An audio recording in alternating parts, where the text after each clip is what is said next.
Assalamualaikum warahmatullahi wabarakatuh. Halo Sobat Sehat Rumah Sakit Universitas Muhammadiyah Malang. Perkenalkan, nama saya Faridatul Adiyah. Saya adalah ahli gizi di Rumah Sakit Umum Universitas Muhammadiyah Malang.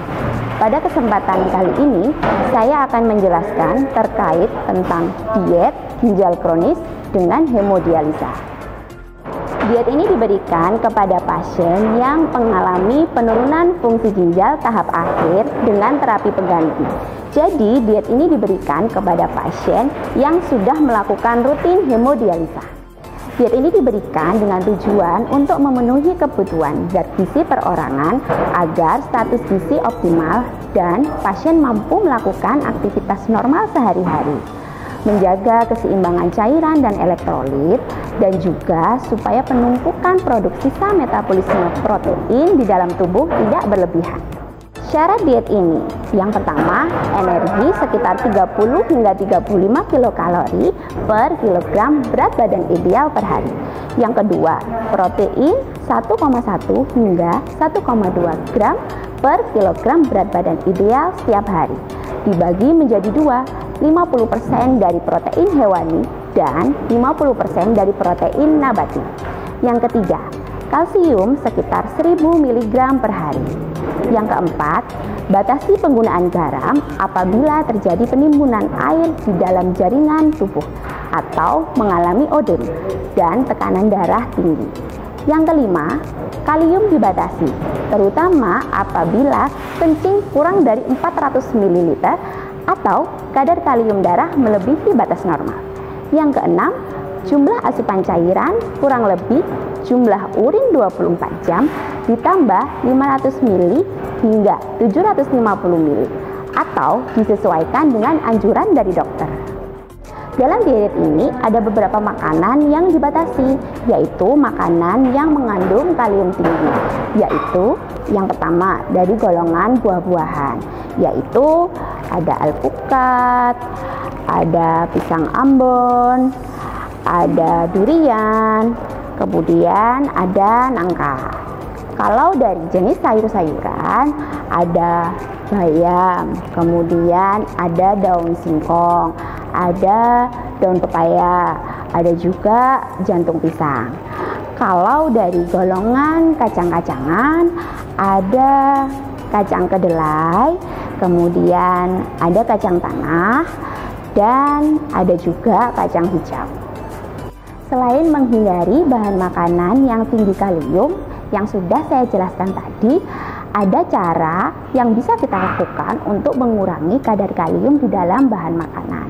Yang pertama, cucilah sayuran, buah, dan bahan makanan lain yang telah dikupas dan dipotong-potong, kemudian rendamlah bahan makanan dalam air pada suhu 50 hingga 60 derajat Celcius atau pada air hangat selama 2 jam.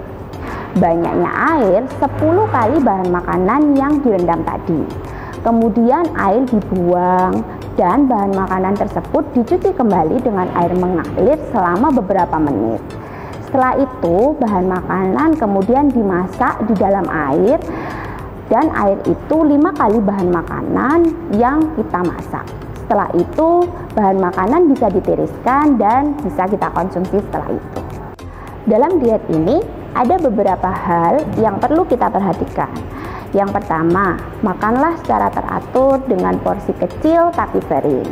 Yang kedua, diet ini harus direncanakan perorangan karena nafsu makan pasien umumnya rendah sehingga perlu diperhatikan makanan kesukaan pasien. Yang ketiga, untuk membatasi banyaknya jumlah cairan, lebih baik masakan dimasak dengan cara tidak berkuah.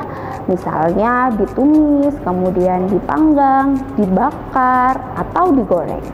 Yang keempat, bila ada odem atau bengkak di kaki, tekanan darah tinggi, perlu mengurangi jumlah garam di dalam bahan makanan. Kemudian harus menghindari bahan makanan yang mengandung sumber natrium tinggi.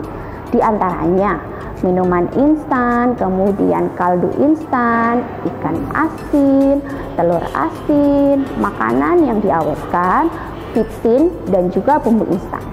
Yang kelima, hidangkan makanan dalam bentuk yang menarik sehingga menggugah selera. Yang keenam, makanlah makanan yang tinggi kalori seperti sirup, kemudian permen, kemudian madu, karena sebagai penambah kalori. Tetapi lebih baik dikonsumsi jangan berdekatan dengan waktu makan karena akan mengurangi nafsu makan. Yang terakhir, supaya meningkatkan cita rasa makanan, gunakanlah lebih banyak bumbu-bumbu alami seperti bawang, kemudian jahe, kunyit, salam, dan lain-lain. Untuk pasien yang menderita komplikasi penyakit lain seperti diabetes mellitus, kemudian hipertensi, CVA atau stroke, dan lain-lain, perlu diperhatikan juga terkait prinsip dietnya.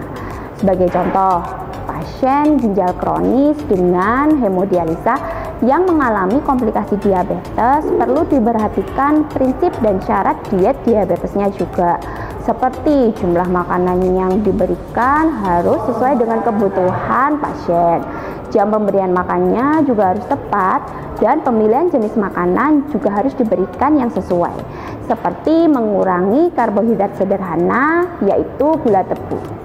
Sebagai contoh menu diet ginjal kronis dengan hemodialisa tanpa komplikasi, kalori yang diberikan sekitar 1.700 hingga 1.800 kilokalori bisa diterapkan untuk pasien dengan berat badan sekitar 55 kilo hingga 60 kilo. Makan pagi dianjurkan jam 6 hingga jam 8. Karbohidrat yang diberikan contohnya adalah nasi sekitar 100 gram atau 7-8 sendok makan. Kemudian protein hewani contohnya adalah ayam tanpa kulit sekitar 40 gram atau 1 potong sedang. Kemudian sayur contohnya adalah toge sekitar 50 gram atau 1 mangkok kecil. Selanjutnya ada snack sekitar pukul 10 siang, contohnya adalah pai daging kurang lebih 1 buah. Kemudian makan siang diberikan sekitar jam 12 hingga jam 1 siang. Contohnya karbohidrat atau nasi sekitar 150 gram atau 10 sendok makan. Protein hewani contohnya adalah daging 35 gram atau 1 potong sedang. Protein nabati tempe 25 gram atau 1 potong sedang. Sayur, wortel dan buncis 50 gram atau 1 mangkok kecil. Kemudian ada snack pukul 16 atau jam 4 sore yaitu buah 1 potong. Untuk porsi makan malam diberikan sekitar jam 6 hingga jam 7 malam sama seperti porsi makan siang. Kemudian ada snack malam sekitar jam 9 malam atau sebelum tidur.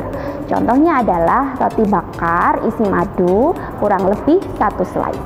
Jadi pada intinya semua bahan makanan untuk pasien ginjal kronis dengan hemodialisa diperbolehkan selama tidak berlebihan dan memperhatikan beberapa hal yang sudah saya sampaikan tadi.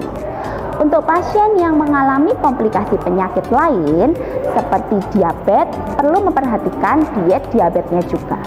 Demikian materi yang saya sampaikan pada kesempatan kali ini. Sampai jumpa di Sapa Sehat selanjutnya. Terima kasih. Wassalamualaikum warahmatullahi wabarakatuh.